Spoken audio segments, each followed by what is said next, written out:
Cuentan que en Alepue, al sur de Niye, donde mora Mankian, existe un misterioso menoco, ojo de agua de gran poder.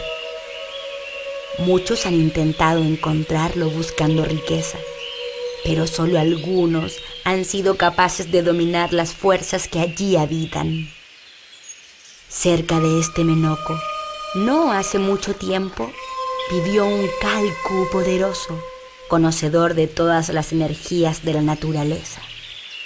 A él, dicen, una noche en un oculto rito, el espíritu del menoco le entregó su riqueza.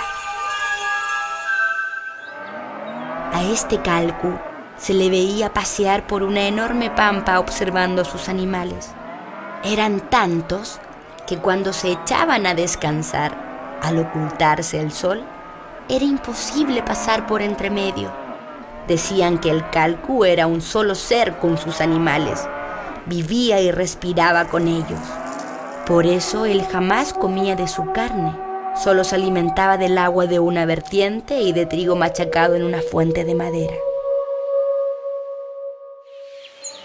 Pero un día, mientras el Calcu dormía bajo un árbol de tallo, especie que aún hoy crece en esas pampas, se le acercó una lagartija verde para anunciarle su muerte.